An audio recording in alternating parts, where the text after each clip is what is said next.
There he goes, one of God's own prototypes. Dude, I would never want to spend like even 10 minutes inside of your head.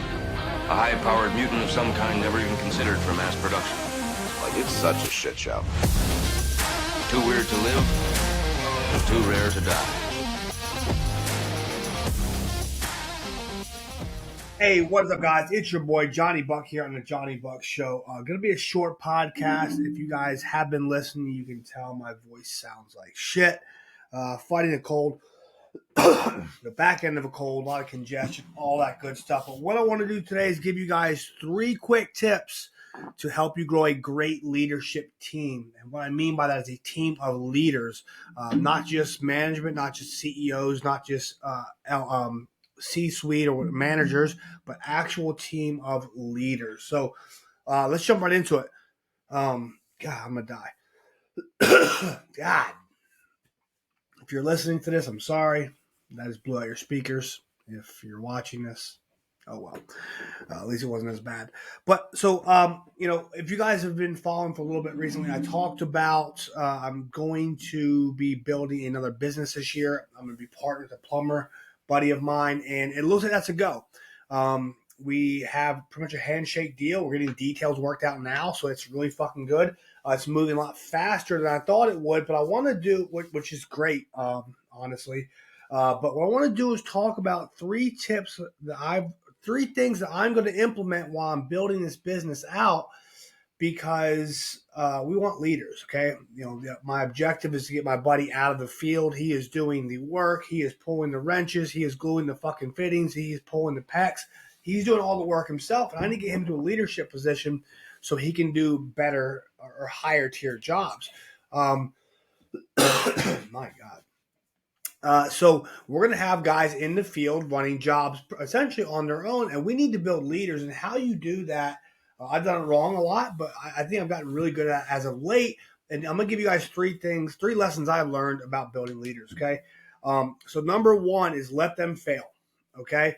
Let your leaders fail. Let your employees fail. Let your team members fail. And this was actually in regards to a post about parenting, but I think this applies as well.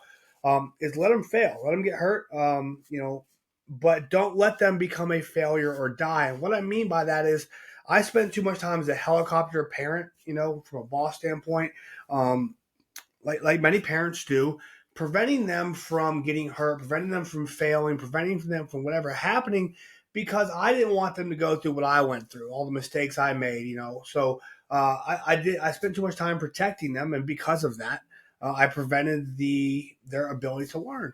And everything I have learned in life has been through failure.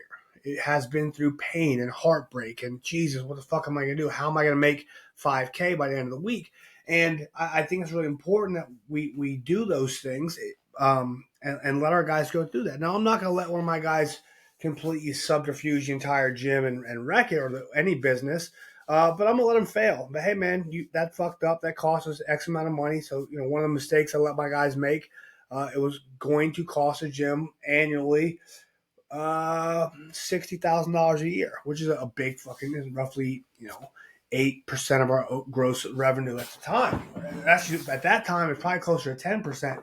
So I stepped in and helped him, but I let him make that decision. I explained to him why that wouldn't work, or why we do things the way we do. But I let these guys fail. That's something I'm getting better at. So number 1 is let them fail. Let them get hurt. All right. Don't let them die. Don't let them burn the building down, but let them learn. That's how you learn. Number 2 is you get what you tolerate, not what you expect. Right. So my mom expected me to clean my room. My mom expected me to do a lot of things. And I wouldn't do them. I would step over shit.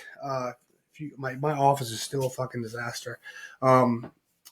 Multiple reasons, but I would step over things. I would have a trail through my room to my bed and my closet. That's what I had, and she would clean it up. She expected me to clean my room, but she tolerated me not, and then eventually she would clean it herself because she couldn't fucking handle it anymore. So I never cleaned my room, and my wife is mad at my mother for that still to this day. Come to find out, I have an OCD that doesn't like things cleared off. So like I have to put stuff. It's not the best OCD if your wife likes clean shit, but it is what it is. So that's one thing, in relation to leadership, I don't like my guys being late, but I was tolerating them being late. And so I was like, hey, man, we're not going to be fucking late anymore. I'm going to send you home. And guess what? Very rarely are people late. Things happen, traffic and shit, accidents and stuff like that. But like my guys aren't late. When it does happen, I'm like, yo, what the fuck? Get your shit together. So make sure you understand that you get what you tolerate, not what you expect. That's going to be really important for leadership to get that understood. Like, I expect you to do this, but if I tolerate you not doing it, it's going to happen. So last but not least, and this is probably the most important thing, is be consistent and be patient. All right. Nothing good comes overnight. My wife and I realized that we have been spending the past 5 years really diving into culture, and we finally have a culture we're proud of. We've been proud of the process, but I mean, like, I would stack our culture up against about anybody's.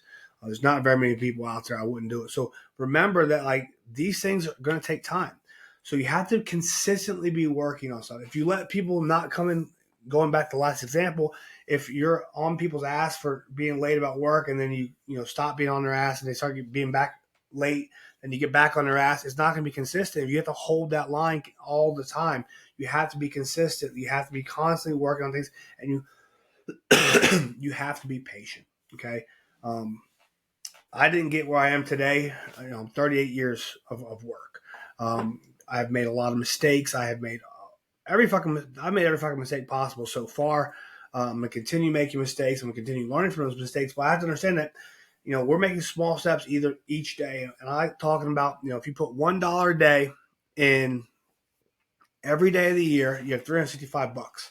If you do $5 a week, so you work really hard a little bit and you take some time off, really hard and take some time off, you're going to have 40% less money. You're going to have $260, right? So I want you guys to understand that it takes time, it takes consistency, it takes work, and it takes patience. So that's it. Short podcast. I want to minimize my coughing for you guys and minimize this terrible voice I have. But that's it. So 3 tips. All right. Let them fail. Let them get hurt. All right. Don't let them die or completely become a failure. So let them fail. Don't be a helicopter parent. Number 2, you get what you tolerate, not what you expect. And number 3, be consistent and be patient. Okay. And that really matters in that order. I want you guys to be consistently working towards helping them. All right, so that's it. I've struggled with consistency. I definitely struggle with patience. But these are things I've learned to help grow one hell of a leadership team from guys who really didn't know what that was. So that's it. If you need anything, as always, hit me up. I'll catch you guys later. Peace.